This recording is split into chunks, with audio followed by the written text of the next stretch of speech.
Ora, muito boa tarde a todos. Eu peço imensa desculpa, não sei se quem nos está a ouvir aqui da Sala Camões está de facto a ter a recepção partilhada desta ação que vai ter lugar agora queria transmitir-lhes o seguinte.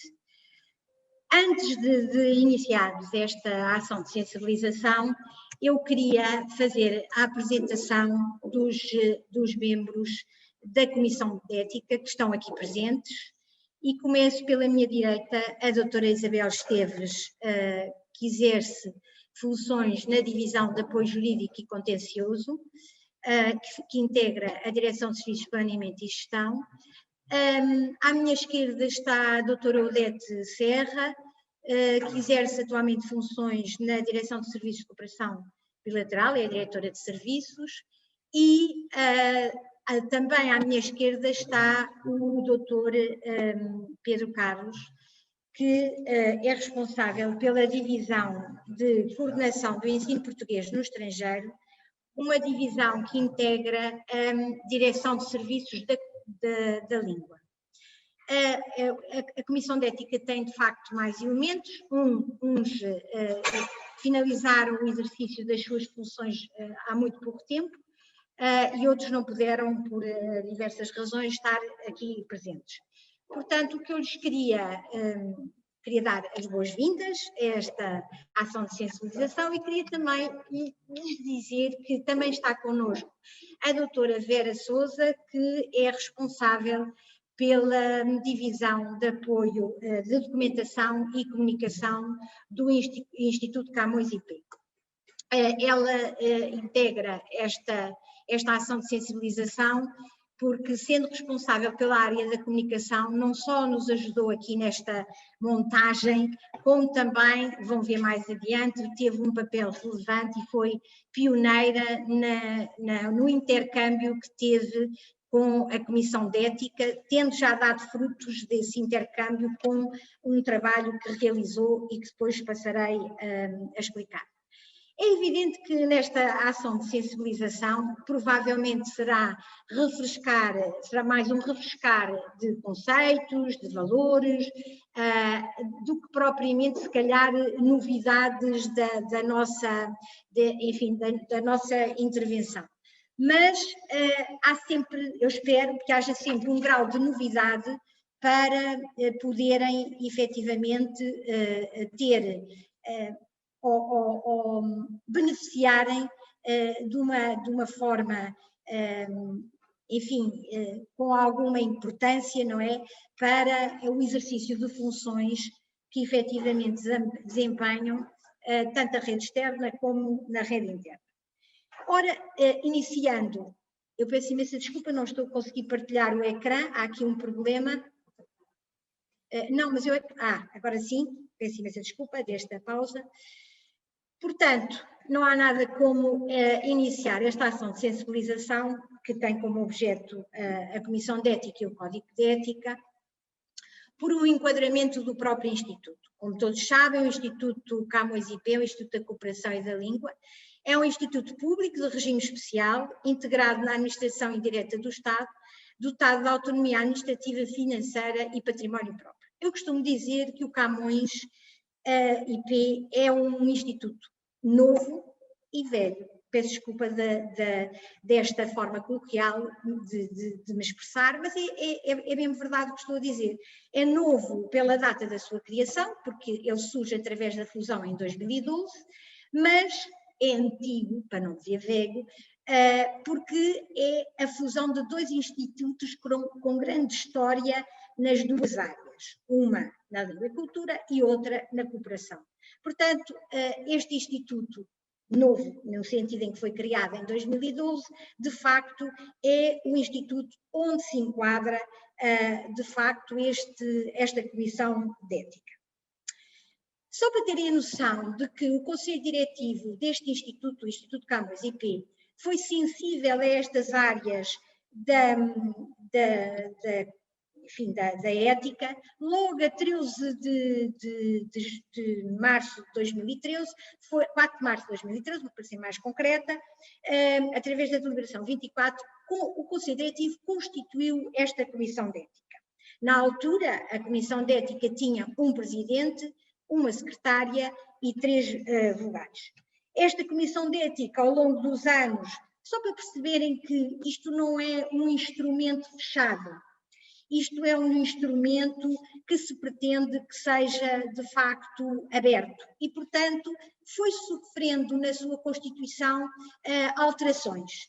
E essas alterações se poderão para terem presente, foi em 2014, passou a integrar 4 vocais, em 2016 integrou 3, ou seja, foi alterando a sua Constituição, e em 2020, portanto, desde essa data até agora, a Comissão de Ética, de facto, tem 7 elementos, 5 vogais, uma secretária e uma presidente. Eu penso, eu por acaso agora percebi que houve um lapso na minha apresentação, estávamos aqui com alguns, a ajustar alguns pormenores técnicos, eu esqueci-me de apresentar, mas pronto, o meu nome é Maria Inês Castelo Branco, exerço de facto funções aqui na Comissão de Ética e fora da Comissão de Ética exerço funções como chefe de gabinete do Conselho Diretivo. Peço imensa desculpa por este lapso. Mas voltando à nossa temática e voltando à constituição da Comissão de Ética, houve uma novidade efetivamente em 2020 e essa novidade foi esta. Os membros da Comissão de Ética passaram a ter um mandato de 3 anos, podendo ser renovado pelo Conselho Diretivo uma única vez. O que é que o Conselho Diretivo pretendeu com esta decisão ou esta deliberação? Pretendeu que houvesse renovação dentro da Comissão de Ética, que a Comissão de Ética, enfim, que os membros da Comissão de Ética não ficassem, enfim, sine dia a integrar esta comissão, porque é importante que ela se renove, é importante que integre novos elementos e é importante também que esses novos elementos tragam novas ideias. Poderão questionar-se aqui, mas a Comissão de Ética só tem chefias? Não integra só chefias. Por acaso, coincidentemente, a Constituição de Ética de 2020 tem um elemento que não é uma chefia, que sou eu, e, de facto, todos os outros elementos exercem funções de chefia na Casa. Mas a Comissão de Ética, desde 2013, integrou elementos que não exerciam funções de chefia. Portanto, isto não é fechado às chefias. É isto que eu quero que fique bem presente. Esta Comissão de Ética tem necessariamente que exercer as suas funções com autonomia, independência e isenção. E compete-lhe a criação de procedimentos, regulamentos necessários para implementar e acompanhar o Código de Ética. Queria também informar que em 26 de março de 2021 foi colocado na intranet e no site do Camões o regulamento da Comissão de Ética. Poderão perguntar, é uma pergunta pertinente, então, atenção, mas então a Comissão de Ética existe desde 2013 e só em 2021 é que existe, é que foi criado o regulamento da Comissão de Ética. Parece um pouco estranho, não é? Mas não é, eu vou explicar. O regulamento da Comissão de Ética, no fundo, colocou no instrumento tudo o que tinha sido decidido em termos de instruções de procedimento da própria Comissão no regulamento. Portanto, todas as regras constantes do regulamento constavam das atas da própria Comissão de Ética desde a sua gênese. Isto para explicar porque é que só em 2021 é que surge um regulamento. Agora, vão perguntar, a grande questão é atribuições da Comissão de Ética. As atribuições da Comissão de Ética, as 4 principais são analisar reclamações que dêem entrada na Caixa de Ética ou por outras vias, caso as mesmas sejam suscetíveis de verificação e se enquadrem no âmbito das competências do Instituto e da Comissão de Ética. Eu mais à frente explicarei quais são os canais que nós temos para, digamos, recepcionar essas reclamações, denúncias, requerimentos, o que for, o que considerarem pertinente enviar à Comissão. Propor ao Conselho Diretivo políticas de ética no âmbito das 3 áreas de atuação do Camões IP. porque de facto também há essa necessidade. Nós temos a curto prazo uma proposta de trabalho para apresentar ao Conselho Diretivo a esse nível e, portanto, a curto trecho o Conselho Diretivo recepcionará da nossa parte um trabalho nesse sentido. E que se prende também com esta necessidade de fazer estas ações de sensibilização, talvez com outras temáticas, mas todas elas, direta ou indiretamente, se prendem à temática essencial que é o Código de Ética. Dar parecer ao Conselho Diretivo ou às unidades orgânicas que nos coloquem algumas questões, suscitadas por eventuais condutas dos colaboradores que considerem pertinentes a Comissão de Ética, de facto, se pronunciar, e dar parecer sobre regulamentos e procedimentos que se enquadrem na missão desta Comissão, sempre que para tal seja solicitado pelo Conselho Diretivo. Portanto, vamos lá ver, a Comissão de Ética é uma comissão dinâmica, é o que eu quero aqui deixar presente. Ou seja, nós não estamos fechados, cingidos ao nosso regulamento de funcionamento ou ao estrito cumprimento do Código de Ética. Nós estamos aqui para ajudar, a colaborar, e não só internamente, como externamente, em todas as questões que eventualmente considerarem pertinentes. E agora vamos a outra questão, não mais importante, que a primeira, que era quais são os canais de comunicação quando nos surgem violações ao Código de Ética. Comecemos pela primeira, que foi logo criada em parceria aqui com a doutora Vera Sousa, Gabinete de Documentação e Comunicação, que foi a Caixa de Ética. É preciso ter presente que esta Caixa de Ética recepciona todas as denúncias, reclamações, requerimentos que queiram que a Comissão de Ética analise. Esta Caixa de Ética só tem acesso os membros da Comissão de Ética e essas denúncias ou reclamações são depois encaminhadas para a Comissão de Ética e serão analisadas de acordo com o regulamento da Comissão de Ética. Depois temos o canal mais conhecido, que é o correio, não é uma carta. Também recepcionamos cartas com essa temática, que têm o mesmo tratamento, e, por fim, mensagens de correio eletrónico.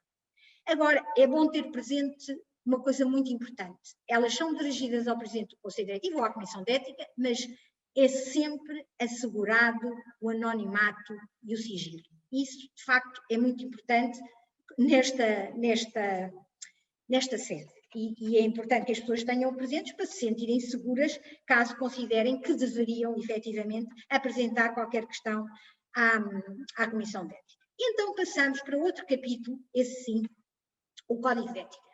Tenham presente, não sei se se lembram, mas a data que eu falei anteriormente foi a Comissão de Ética, a primeira Comissão de Ética foi criada em 2013. E se repararem, portanto, o novo organismo surge em 2012, em março de 2013 está constituída a Comissão de Ética. Em julho de 2013, essa Constituição, portanto, entre março e julho, essa Comissão de Ética apresentou o Código de Ética que foi aprovado nesta data. Como é evidente, não sendo um documento fechado e um instrumento fechado, ele sofreu alterações. E sofreu alterações porque teve que absorver outros instrumentos que, entretanto, foram publicados e que houve necessidade de os integrar. Um deles, em maio de 2018, sofreu, de facto, o Código de Ética a alteração pela publicação do Regulamento Geral de Proteção de Dados. É evidente que o Código de Ética teve que integrar esta temática, era impossível não a integrar, face à sua importância.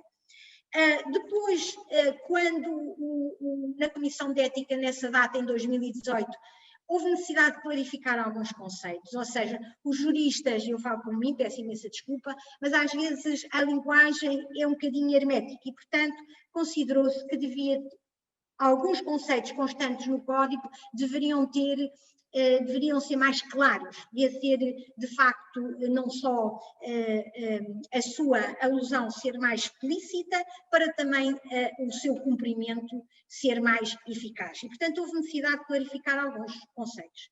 Também nessa data, em 2018, também decorrente da entrada em funções de um novo presidente do Conselho Diretivo, foi revista a carta que é entregue aos novos colaboradores, carta essa que alerta para a necessidade de cumprimento do Código de Ética e que é entregue a carta e o código a todos os novos colaboradores. Perguntar-me-ão, então em 2013, em julho, quando foi publicado o Código de Ética, como é que fizeram com os colaboradores que estavam à data em funções?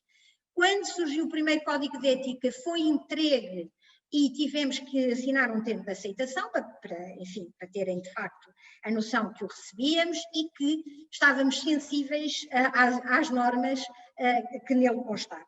Em junho de 2020 foi a última alteração, que eu já falei, que se prendeu com a alteração da Constituição de Ética que passou, da Comissão de Ética que passou a ter 7 elementos, como eu referi.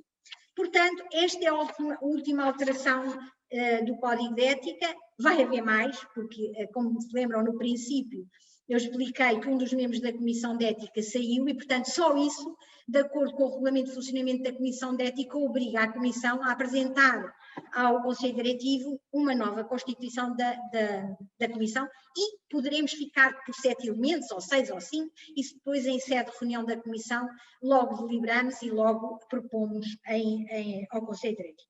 Agora, uma pergunta muito importante e que já nos colocaram várias vezes em sede de Comissão de Ética é: este Código de Ética aplica-se a quem? Esta é a grande pergunta. O Código de Ética aplica-se a todos os colaboradores do Camões IP, colaboradores permanentes ou eventuais, ou que efetivamente prestem serviço a título ocasional no Camões. Mas mesmo que esse serviço seja ocasional,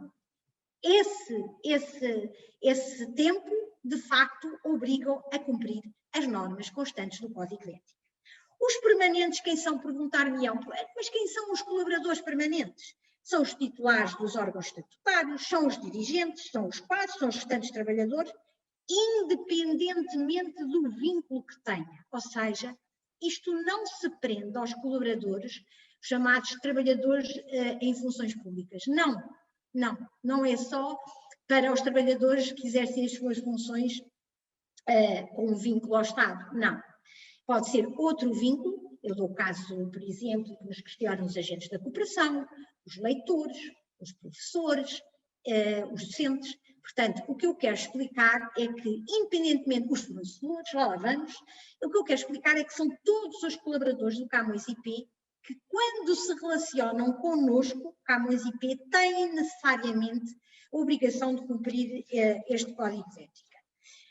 E, portanto, vamos ao principal, então, destas obrigações que o Código encerra. Também quero explicar o seguinte: este Código de Ética é um instrumento complementar. E complementar a quê? Complementar a vários instrumentos jurídicos que nós temos ao nosso dispor.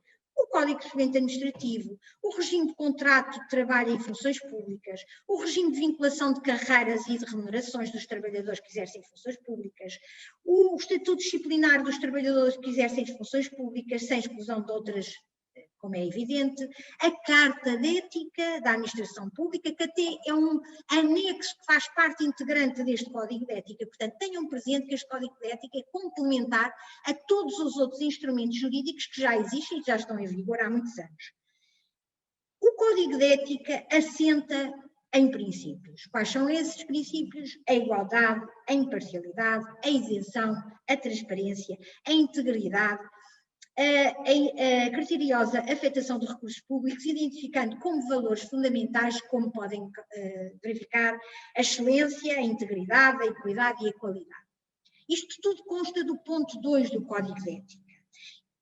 Eu acho que todos nós sabemos isto, porque quando estamos no exercício de funções, podemos não formatar o nosso...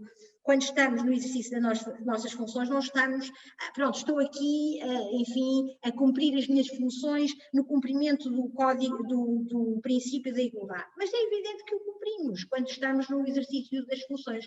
Mas é preciso lembrar que todos estes princípios e estes valores estão no Código de Ética e somos obrigados, de facto, ao seu cumprimento. E agora vêm algumas das obrigações dos colaboradores. E que têm que pautar a sua conduta com este padrão. Têm que ser imparciais e isentos, nos seus atos, decisões e juízos e opiniões, é fundamental. Têm que pautar a sua conduta por elevados padrões de rigor, objetividade, integridade, imparcialidade e transparência. E têm que cumprir as suas obrigações com zelo e sentido de responsabilidade. No fundo, isto são padrões de comportamento. E esses padrões de comportamento passam por estas obrigações. É evidente que temos mais, como podem verificar, temos que zelar pela confidencialidade e o sigilo. Aqui os membros da Comissão de Ética têm esta obrigação em duplicado. Têm esta obrigação enquanto exercem as suas funções, enfim, no caso aqui dos elementos da Comissão de Ética, enquanto dirigentes, e depois também têm esta obrigação enquanto membros da Comissão de Ética. E, de facto, têm que obedecer a este princípio, a esta obrigação, peço imensa desculpa, por duas vias. Todos os colaboradores do Camões devem prestigiar o Camões IP em todas as circunstâncias e devem combater o assédio no trabalho. Isso é, de facto, uma obrigação que todos conhecemos. E procurar a excelência do desempenho profissional. Queria também referir que os colaboradores do Camões devem garantir no exercício das suas funções a total conformidade com a legislação e a regulamentação nacional e internacional vigente nos países e nas regiões onde operam. Esta é uma obrigação, e para mim, que sou jurista, de difícil cumprimento e que exige um esforço duplicado dos nossos colaboradores. Porquê? Porque, de facto, nós estamos, enfim, quase no mundo inteiro e há uma imensa panóplia de regimes jurídicos. Já beneficiamos em que alguns desses países têm um regime jurídico muito semelhante ao nosso e, portanto, é uma mais-valia e uma facilidade, desculpem eu estar a dizer, uma facilidade no sentido em que temos uma melhor percepção do próprio regime, mas todos eles têm nuances, todos eles têm novidades, como eu digo, e todos eles nos obrigam a um esforço redobrado na sua aplicação. Por isso é que a Comissão Ética existe, é para caso de existir alguma dúvida na sua aplicação, mas como é evidente, também temos o Gabinete da Divisão de Apoio Jurídico e Contencioso que recepciona na sua atividade muitas questões relacionadas com esses duplos regimes que têm que ter conhecimento e que interferem na nossa atuação.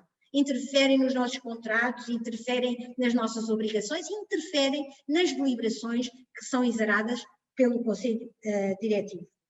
Temos uma obrigação, os colaboradores têm essa obrigação de desenvolver e atualizar de forma contínua os seus conhecimentos e competências e tirar o melhor aproveitamento das ações de formação. Eu não quero dizer que isto é uma ação de formação, mas eu espero que hoje tirem algum aproveitamento desta ação, que eu sentir-me e os meus colegas já contentes se ela pudesse trazer alguma mais-valia em termos de conhecimentos. E os colaboradores devem também proteger a tramitação dos dados pessoais. Isto está na ordem do dia, não só pelas notícias que todos nós conhecemos, mas efetivamente porque o Regulamento Geral de Proteção de Dados assim nos exige. E passamos para uma obrigação que muitas vezes me questionam, que é saber se é obrigatório, ou obrigatória, melhor dizendo, a denúncia de quaisquer práticas irregulares que tenham conhecimento. Se um colaborador tiver conhecimento, é obrigado a denunciar? É. Como é evidente, é obrigado a denunciar, já vimos quais são os canais, já vimos para quem é que o deve fazer e, portanto, em sede de comissão de ética será devidamente analisado. E, como é lógico, terá que colaborar em eventuais processos disciplinares ou de investigação criminal pelas respectivas entidades competentes. Agora vamos para outro campo. E este campo diz respeito ao que é que um colaborador do Camões se deve abster. É muito simples. Deve-se abster de intervir em processos de decisão que o envolvam, direta ou indiretamente, ou em entidades com quem colabora ou tenha colaborado, ou tenha estado ligado a laços de parentesco, afinidade ou amizade. Eu dou um exemplo que é muito digamos, recorrente, pode acontecer com alguma assiduidade, digamos, que é nós sermos nomeados para um júri de concurso e aparece-nos um concorrente nesse concurso com quem nós já trabalhámos noutro organismo, podemos não ter uma ligação de amizade, mas conhecemos essa pessoa. E, portanto, para evitar, lá está, pôr em causa o princípio da imparcialidade, então é melhor apresentar a escusa e explicar porquê e afastar-se desse procedimento, pelo menos nessa entrevista. Exercer qualquer atividade profissional externa, exceto nas situações previstas na lei ou devidamente autorizadas. Isto aqui o que eu quero dizer é que se nos convidam para o exercício de outras funções que colidem com as funções que nós exercemos aqui, também temos que nos abster, de facto, de as assumir, porque não podemos fazer. As que são passíveis e são compatíveis com o exercício de funções, apenas têm que seguir os canais existentes na casa para recolher a respectiva autorização para o exercício de outras funções, além daquelas que exerce no Instituto. E exercer qualquer atividade externa que afete a sua isenção ou independência ou interfira com atribuições ou com atividades do Camões e Pio. Como devem calcular, isto são, digamos, condutas que nos devemos abster de ter. Qualquer colaborador do Camões e Pio. Mas há mais. Também devemos, de facto, abster de, em nome do Camões, enfim, praticar qualquer ação que viola a legislação e os regulamentos aplicáveis à sua atividade, ou atuar de forma imprópria ou lesiva dos interesses tutelados. E chegando aqui, eu peço imensa desculpa se vou um bocadinho rápido, mas pronto, também não os quero cansar muito, mas esta matéria, às vezes costumam dizer, pode ser um bocadinho árida, eu espero que não a considerem, porque eu acho que ela é interessante se começarem a pensar na aplicabilidade do código. E se pensarem nessa perspectiva, pode ser que a considerem importante, que é o que eu me proponho aqui a transmitir. E vamos para o ponto 9 do Código de Ética, que fala de interdições. E aqui é uma interdição que está também na ordem do dia, nós sabemos, toda a prática de corrupção em todas as formas ativas e passivas. Nós sabemos que neste campo há legislação internacional que nós, a Comissão de Ética, estamos sensíveis e que vamos ter que trabalhar também nessa sede, atendendo a esses novos instrumentos e que se calhar, estou a dizer se calhar porque ainda não, isto ainda está para ser tratado em sede de Comissão de Ética, mas provavelmente obrigar-nos a alterar e a absorver regras no Código de Ética que terão que ter digamos, outro tratamento, não se cingindo aqui a uma interdição pura e dura.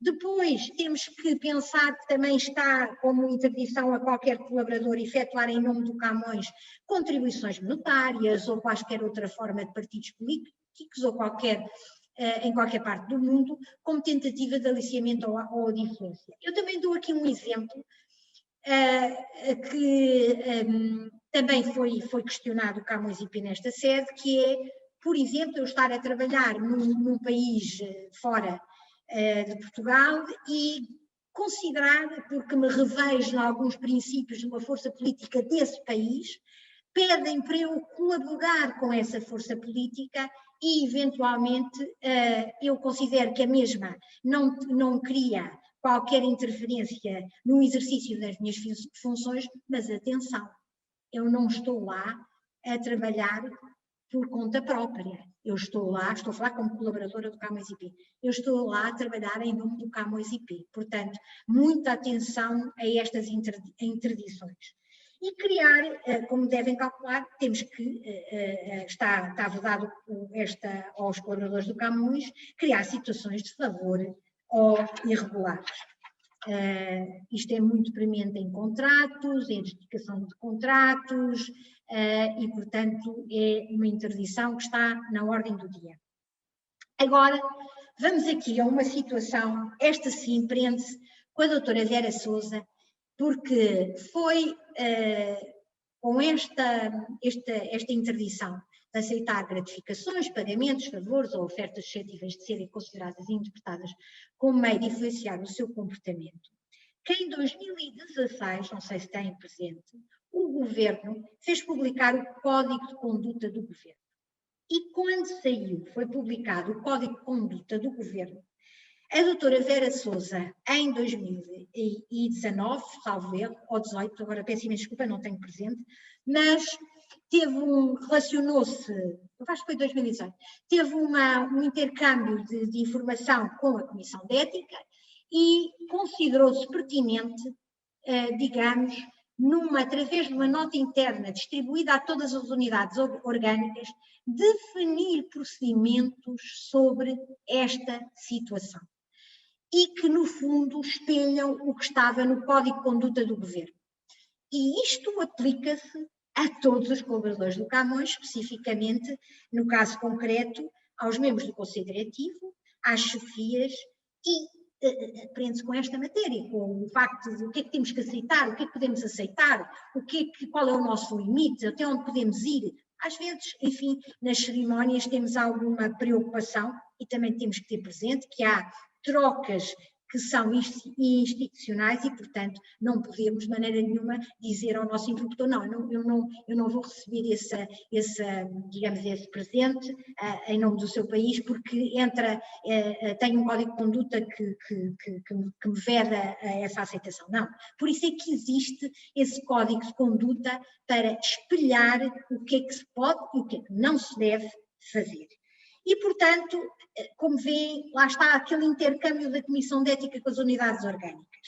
Depois, não podemos, de facto, os colaboradores usarem proveito próprio ou terceiros informações ou factos que tenham conhecimento em razão do exercício das suas funções. E depois, fazia permitir que outrem faça uso dos recursos do Camões IPs para fins particulares em proveito próprio ou de terceiros. Eu vou dar aqui um exemplo, enfim, que não é um exemplo que tenha acontecido aqui no Camões, mas para perceberem que às vezes há assim, e parece que estou a fazer um anúncio, mas não estou, há uma linha difícil de definir qual é a fronteira. E vou dar aqui um exemplo muito concreto. Num instituto, percebeu-se que no mês de setembro, entre setembro e outubro, havia um gasto, mas excessivo de papel. Não se conseguia perceber a origem e pronto, percebeu-se que se relacionava com o início do ano letivo e, portanto, os colaboradores consideravam que não só as máquinas fotocopiadoras como o papel do Instituto estava à disposição, não só para si, mas para o seu agregado familiar. Houve que clarificar regras, houve que espelhar, de facto, não nesta casa, noutra casa, tivemos que, de facto, definir regras de conduta, porque há, de facto, essa linha que às vezes se ultrapassa, mas que se tem a noção que não se está a ultrapassar. Não se está a ultrapassar, mas está. E efetivamente é uma linha que temos que ter bem definida e que tem que pautar o nosso comportamento. E agora vamos às obrigações do Camões IP num plano externo. O Camões IP deve externamente atuar de acordo com os interesses do Estado, atuar de acordo com as orientações emanadas pela tutela, cumprir a missão, os objetivos que lhe foram fixados, garantir o envio de informação verdadeira e oportuna e transparente à tutela e às entidades de controle e fiscalização, colaborar com as entidades de controle e fiscalização no exercício das suas competências e monitorizar a conduta ética dos seus fornecedores. Isto é num plano externo. E agora passamos para um plano interno. Num plano interno, o Camões IP deve proibir todas as práticas, peço imensa desculpa, de corrupção e suborno, a prática de qualquer infração, a manutenção de situações de favor ou irregulares, as contribuições monetárias a qualquer partido político e a aceitação de gratificações, ofertas, pagamentos ou favores. E, portanto, devem ter a noção que estas são, num plano interno, não só as nossas obrigações, como as nossas proibições enquanto instituto. Mas eu quero agora chegar de facto, a um ponto sensível da nossa temática, que está relacionado com os princípios, e para finalizar, de facto, esta ação de sensibilização. Primeiro princípio, eu escolhi o princípio da legalidade. Todos nós sabemos que esse princípio da legalidade tem como objeto a obediência à lei e ao direito. Atenção, que poder-me logo dizer, mas quando estamos num estado de necessidade não cumprimos esse princípio da legalidade. É verdade, mas que tem que estar fundamentado essa invocação do estado de necessidade, e se estamos a lesar terceiros também temos que os indemnizar caso eles sejam lesados com esse não cumprimento da lei. Há outro princípio muito importante, que é o princípio da transparência. Eu vou dar aqui um exemplo no caso dos membros do Conselho Diretivo, que o fazem internamente, num plano interno, porque dão conhecimento a todas as unidades orgânicas da ordem do dia, da reunião do Conselho Diretivo, com todas as deliberações que são tomadas em cada reunião, podendo assim as unidades orgânicas, entre elas, não só perceber o que é que todos fazem, como o que é que foi deliberado, e também terem conhecimento de que há total transparência nas deliberações que foram exaradas, nas variadíssimas propostas que são submetidas ao Conselho Diretivo. Eu estou a dar este exemplo porque é um exemplo. O que é o princípio da transparência? O princípio da transparência é o princípio da administração aberta. É o que é o princípio da transparência.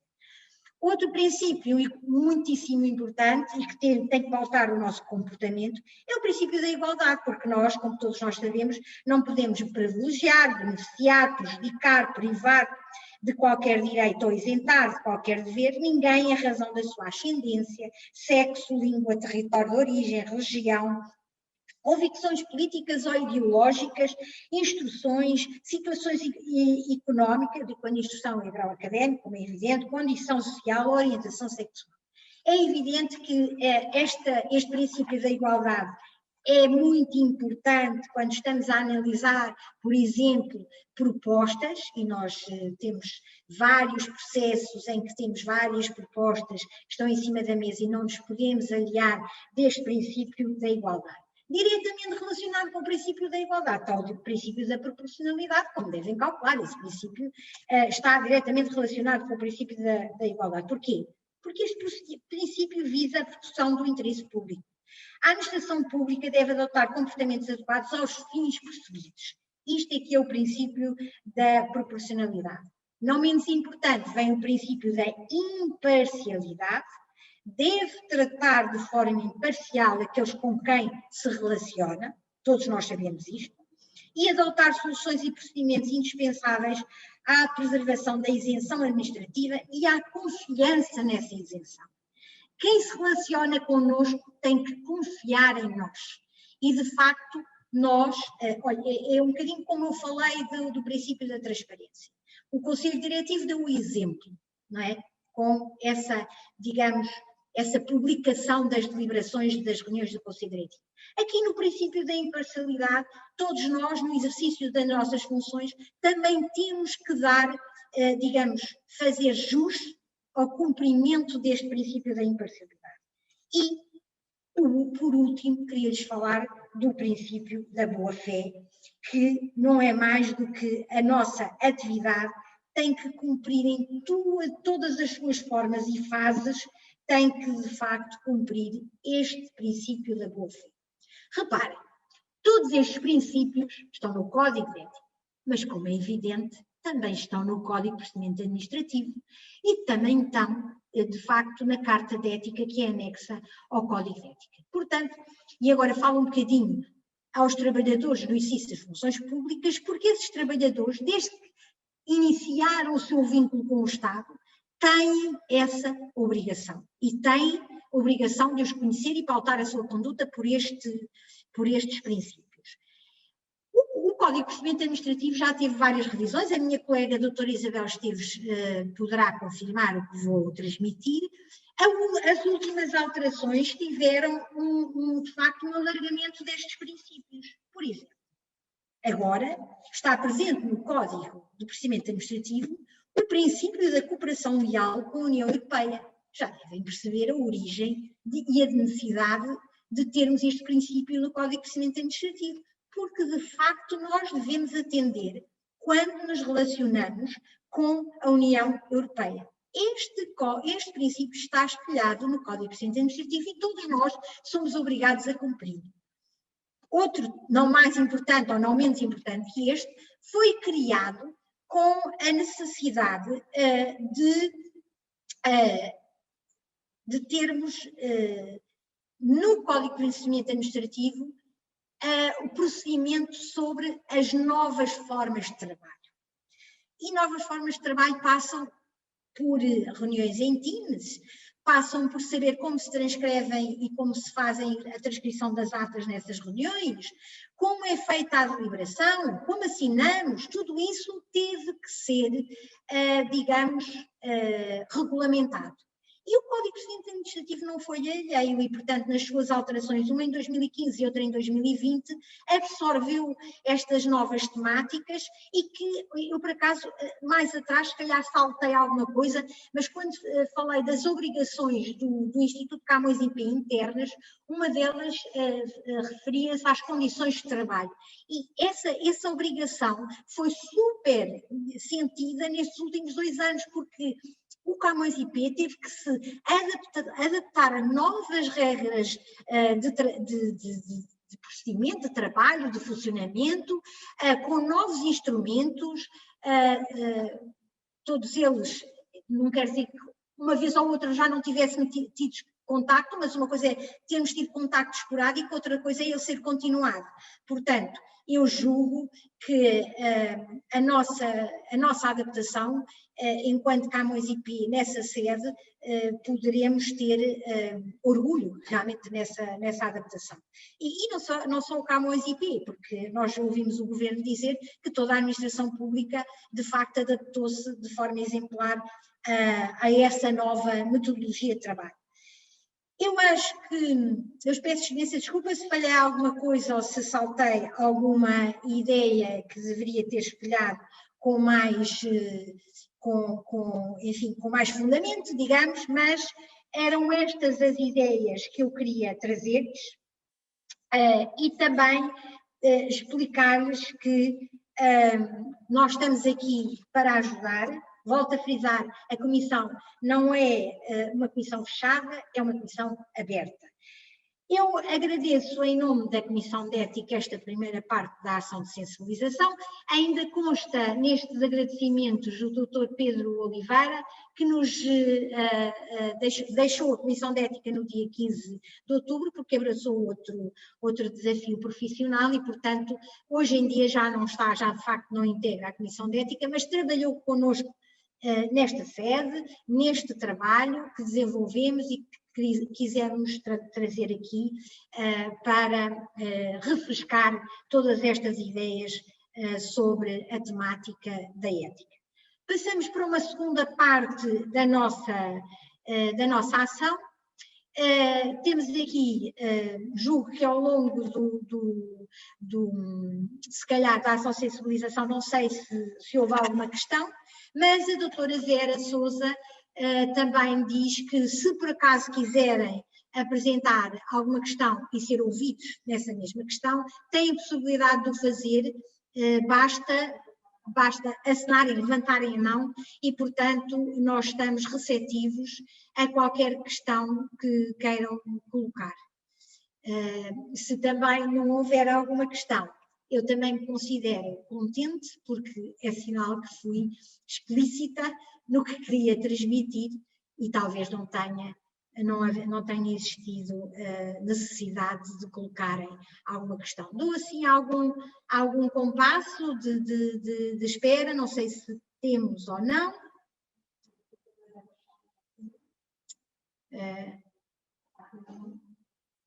Ok? Então vamos dar voz Muito bem. Então, vamos dar voz. Só um bocadinho, que a minha colega aqui vai possibilitar.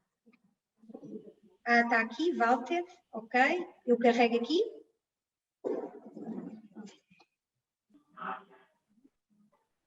Muito bem.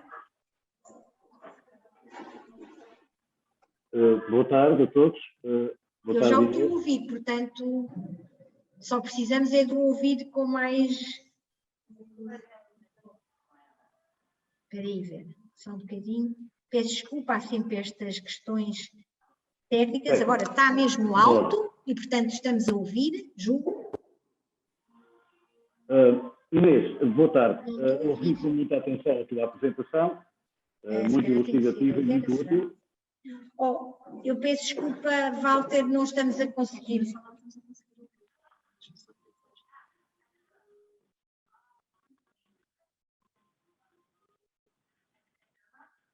Não me ouvem?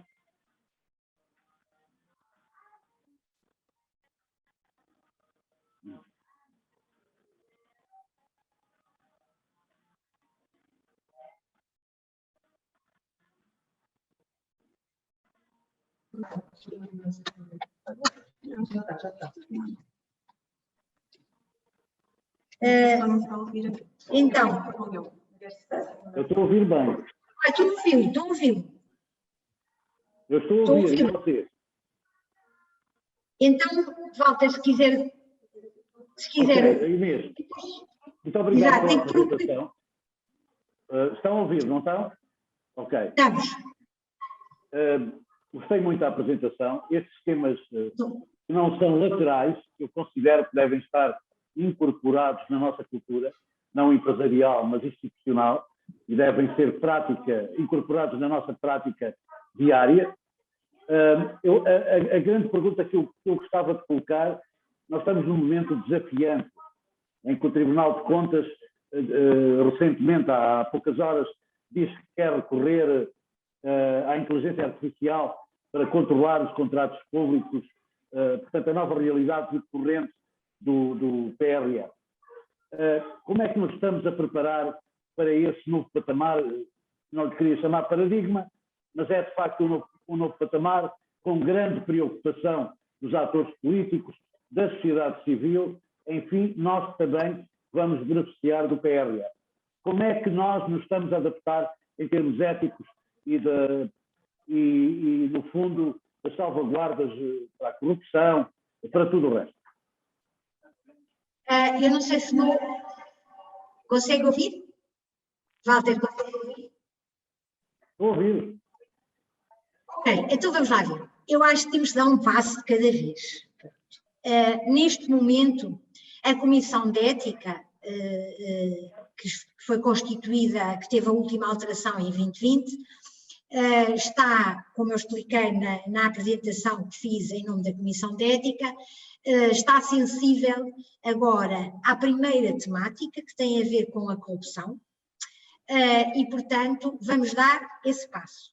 É evidente que não estamos alheios, e em sede da Comissão de Ética nunca poderemos estar, a novas possibilidades que venham a ser colocadas ao Camões IP para, no âmbito dos seus procedimentos e no exercício das suas funções, ter que utilizar novas ferramentas. Veja, como bom exemplo, houve uma pandemia em 2020 e num espaço curtíssimo de tempo, a Direção de Serviços de Planeamento e Gestão adaptou-se e pôs a casa inteira com novos instrumentos e novas formas de trabalho. Portanto, eu acho que nós temos que dar aqui eu costumo dizer, há um benefício para nós, é que nós somos bastante adaptáveis a novas ferramentas e já vimos e demos provas que conseguimos fazer bom uso delas e mais, que até para alguns colaboradores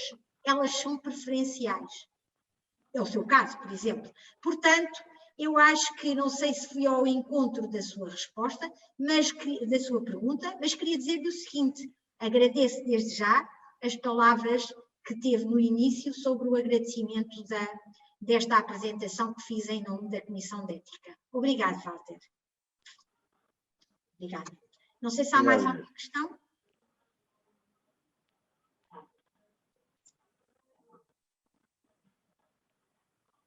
A Vera está-nos aqui a ajudar, a saber se há. Não sei se temos, pelo menos temos a noção se houve uma boa adesão, Vera.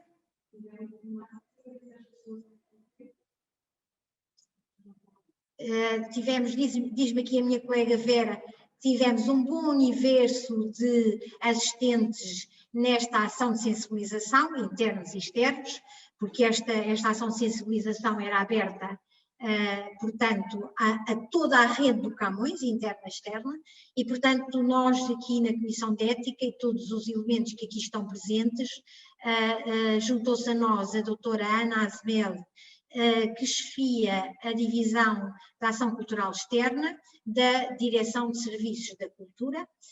Teve um princípio impedimento profissional, mas depois juntou-se logo um pouco depois do princípio desta ação e, portanto, também queria fazer a respectiva apresentação porque vi-la no início.